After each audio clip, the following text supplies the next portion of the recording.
Frankly, if he were alive and he'd said it again, I would do it again, because he was just that kind of a man. Elvis Presley and Frank Sinatra. They didn't start off well. Fans made guesses based on the rumors, but until Sinatra was mostly quiet. Only the sad death of Elvis Presley. Sometimes and out of the blue, Sinatra finally talked about the rock star and roll and what he said shocked even longtime fans, and most importantly, he said it live just one day in front of a crowd after Elvis died. This is what wasn't said. What happened that night and what Sinatra said finally came out about Elvis. There's Elvis Presley and rock and roll revolution. By the end of the 1950s, America's there was a lot of change in the music scene. Had a raw, wild buzz to it, and teenagers were moving loudly in ways that shocked their parents. Stations on the radio played something new to hear, and the history of jazz and swing was being kept alive. Pushed aside by electric guitars and southern draws, this is where rock and roll, and for many people in the guard, it felt like an attack at the Frank was at the heart of this old guard. Sinatra had for more than 10 years took over American pop culture with his smooth voice, good looks, and ease of people knew him because of his charm. He wasn't in the 1940s and early 1950s. He was more than just a singer. American style and polish. He played sold-out shows, starred in movies that praise from both reviewers and fans, and even had mob legends and kings in his corner. He was the typical classy, watched over and respected. Then out Elvis Presley showed up out of the blue in 1956. Elvis blew up on the national stage with the same kind of kick that Sinatra's of people had never seen and didn't not sure what to think of. With a lip curled, hair pulled back, and a hip that Elvis seemed to have a life of its own, it quickly became a societal flashpoint. Besides singing, he made people angry. Teenagers and adults alike loved him. Church groups were shocked by his moves and called wrong, but the charts didn't lie. Elvis a big deal. By 1957, Elvis wasn't just a growing star, but he was taking over. His face was everywhere in his records, millions of copies, and his wild style that was passionate and deeply southern was making new rules for what a star sounds and looked like. Sinatra crooned with class and skill. Elvis it growled and grooved with a rough sound. Wild and free, the difference couldn't have. Sinatra wore dress clothes that were sharper. Elvis wore tight jumpsuits with lots of flash and bejeweled collars that Sinatra sang with. Elvis sang religious music with a romantic air. Sinatra's music has fire and a punk edge.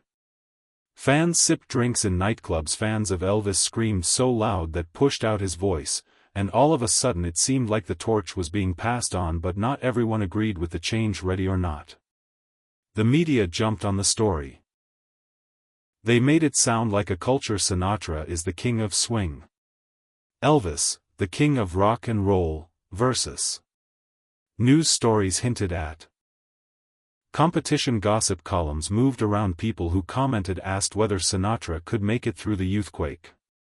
Elvis had let loose. It was no longer not just music, but also building an identity and what the U.S. wanted to. As younger fans saw Elvis as a breath of fresh air, is a sign of protest and freedom. Older fans clung to Sinatra as the last piece of style and craft. And it wasn't just not just sound but also morals. With every show on TV, every tour that broke records, and every hip shake that made people angry, Elvis seemed to move the society away from while behind the scenes of Sinatra's scenes in the music business itself. Executives who used to build their countries based on big bands and singers were now looking for younger acts who moved stuff and played guitars. Record makers changed the names of radio stations, changed how they work, and even nightclubs changed. The future belonged to young people, and Elvis was young.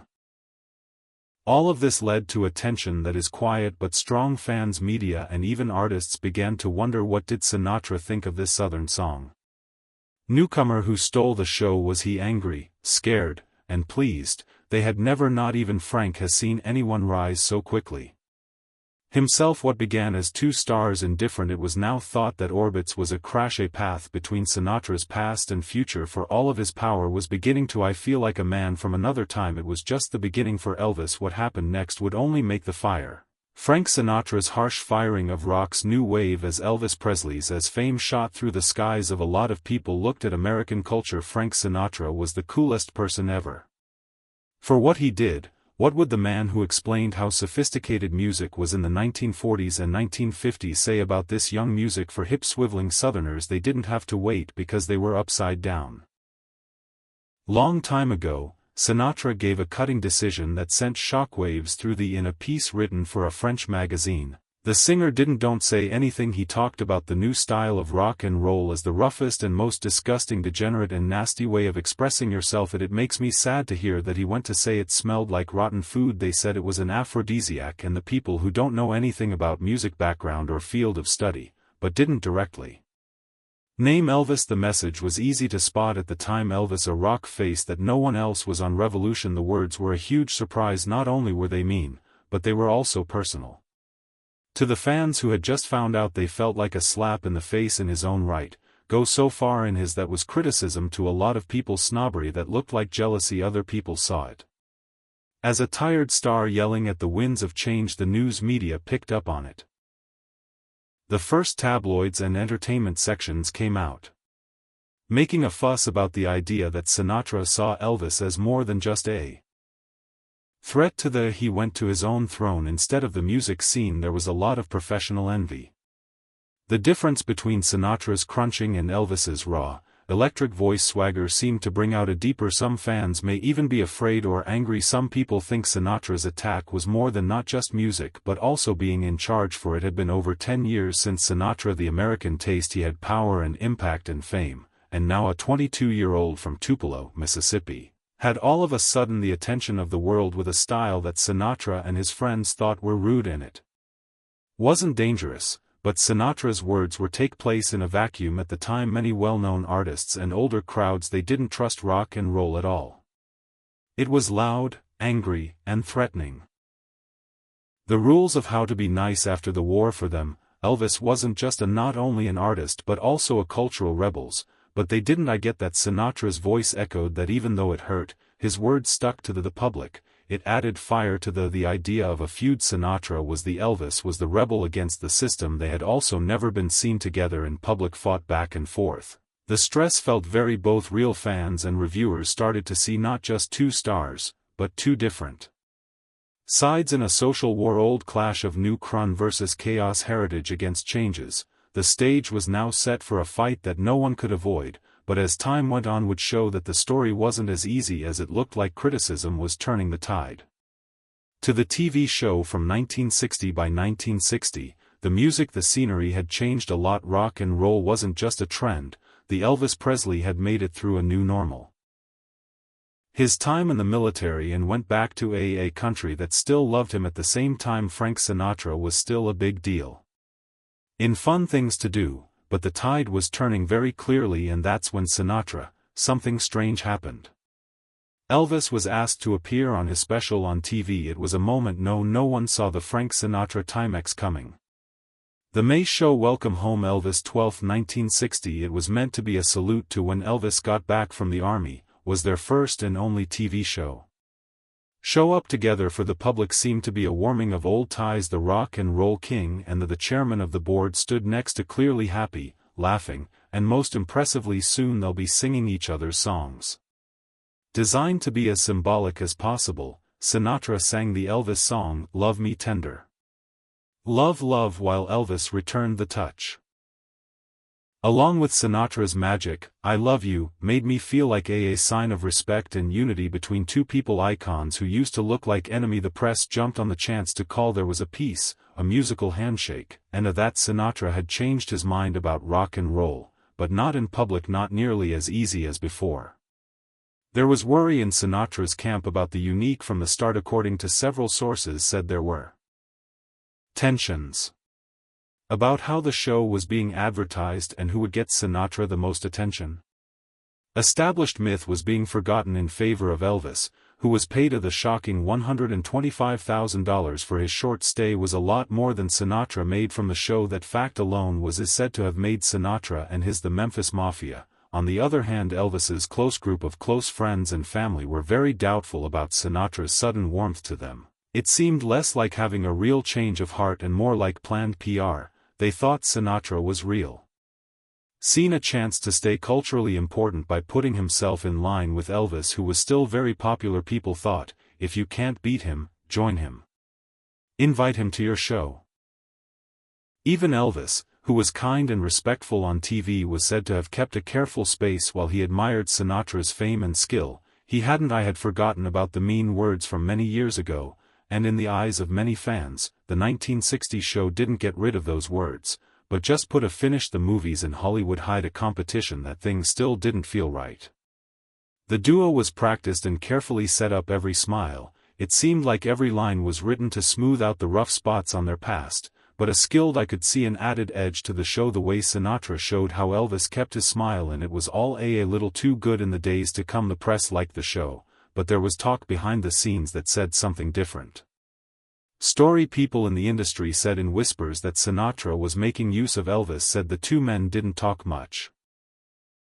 As soon as the cameras stopped, it was easy to believe, because many people thought Elvis had not forgotten or willing to do so and easily forget Sinatra's first words that show disrespect. Still, the special became a major event in pop culture history. It stood for, at least on the show, how two groups are coming together, the stylish and the daring. Yet many fans and onlookers didn't fully understand. They were sure that the handshake was the truth, was staged to be hollow and battle unfinished, and that's how it stayed.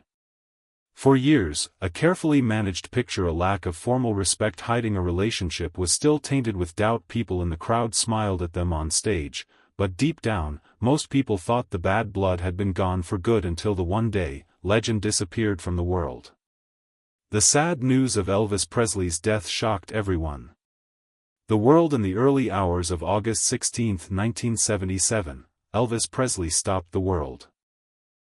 Hip-hop star who ruled rock and roll that had set a generation was found out of it in the bathroom of his the Graceland house in Memphis, Tennessee. He was only 42 years old when the news came out.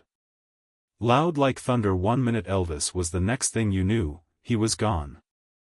In the hours that followed, doubt spread. Like a flame, fans sucked air outside Graceland in shock. Radio stations rushed to check the story, and a simple question asked all over the world: did you hear that? How could Elvis Presley be dead? In fact, there had been quiet worries about Elvis's health for many years, as his accomplishments had changed, his weight changed, their behavior a lot. There were rumors about taking legal drugs, and he was alone, but he was still Elvis. The timeless, untouchable, bigger-than-life rock star. No one saw this coming. There were plugs on every wall. Candlelight vigils were held, and fans cried. Airwaves were loud and clear in the streets. Overrun with Elvis songs and TV shows, networks quickly put together tribute. Unique. His death didn't just mean the death of a person, it seemed like the end of an era, and in the middle of sadness there was chaos, but one name kept coming up: Frank Sinatra.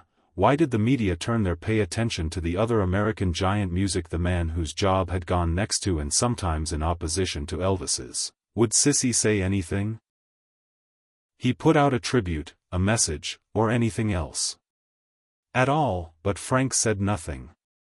Sinatra was known for taking a stand, and his appearance didn't say anything in public. In the days and hours afterward, after Elvis's death, for many, this only made things more mysterious, given their history is complex and was first marked by a worry-inducing peace of people were interested in how Sinatra really felt. Was he indifferent or still angry? He chose not to say anything because honor, or because they're proud of the press endlessly in tabloids and talk shows. The shows filled in the holes with their own ideas. Many people said Sinatra was really shaken, they decided to grieve alone. Others said he didn't seem to be affected. They were under too much stress from each other. They said Sinatra should act now. But behind closed doors, people close to Sinatra had a different story to tell. To people close to him, the news of Frank was very sad when Elvis died. That night was quieter than usual. He poured himself a drink and looked out at the night and didn't say much to those who knew that his silence said everything. Sinatra had always had an air about him of being in charge and having faith. There were times when he showed who he really was. No words to describe how I felt when Elvis died. In one of those times there were no outbursts of excitement that weren't practice claims. Just a man sitting and taking a moment to remember someone who died there. Disagreements made it clear that mark on music and on him. Still, the people didn't see this side. Still waiting and not sure what will happen. Frank say anything about Elvis, or would there was still quiet. The world had just a very bright star was lost, and the man who used to be on the other end, the last voice came out of that beam. Everyone was eager to hear this. Sinatra spoke at the Alpine Valley Honor. Sinatra finally said something. It was August 17, 1977, the day after the world was shocked by Elvis Presley's death, when Frank Sinatra took the stage at the Alpine Valley Music Theater in Wisconsin. What happened next wasn't just another show, it was a strong one key moment Sinatra will never forget. Known for keeping his own thoughts to himself, protected, and his feelings offstage, did something completely out of the blue that night. While a soft band played he stopped the show and looked in the background. Look out at the crowd for a moment of silence, then in a voice heavy with he said with sadness, "There's been a death, and the king of rock and roll was one of the nicest, sweetest, and most honorable guys I've ever known." The crowd stopped talking. People stood still as if they weren't sure if they'd heard right, but then Sinatra kept going, steady and serious. Elvis wasn't just a famous singer, gentleman, good man. In that one moment, years of stress, whispers, and stories based on tabloids went away. Was once seen as a war of words or a long-distance business relationship was now shown to be something much more. Sinatra's voice didn't carry envy when he was human. Odor, casual kindness, it hurt. Being honest and deep. The crowd gasped and some broke down in tears into wild cheers and tears from others. Tears were seen being wiped away by grown folk, not just because Elvis had. Sinatra had finally, when he did speak, it was about numbers, records, or stages. The musician. This wasn't a marketing stunt or a smart PR move, wasn't practiced or written by some manager behind the scenes. It was honest and raw, a broken legend praising a dead person. That time, Sinatra had usually stayed away from bringing up Elvis in public. Rumors spread that he saw Elvis as a threat or that he didn't like rock and roll's crazy rise, but with those few, Sinatra's passionate words broke every single thought behind the scenes. There was awe, honor, maybe even friendship, and while a lot of people never got to see it, this honor showed it was there the whole time. Frank's voice shook a little as he spoke. After the short ceremony was over, went on with the show. But that moment, for many people in the crowd, it became what I'll remember most about the night. This was the most basic type of how deep there was a lot of respect for Elvis in Sinatra. Wasn't just skilled, but on that night, Elvis wasn't just it was more than words. For rock star turned into a memory and a moment that changed everything behind the scenes. The real Elvis's friendship with Sinatra. For many years, everyone thought who Elvis Presley and Frank Sinatra were locked in a quiet fight of two important people from different times. The media loved to paint the flames and fan them as opposites that are bound to fight, but the people who knew them best tell it's a very different story behind the scenes, away from cameras and lights that flash. Elvis was not at all like the wild, a careless person who is often shown in magazines. Based on what people who knew even Sinatra said about him, Elvis was himself, quiet and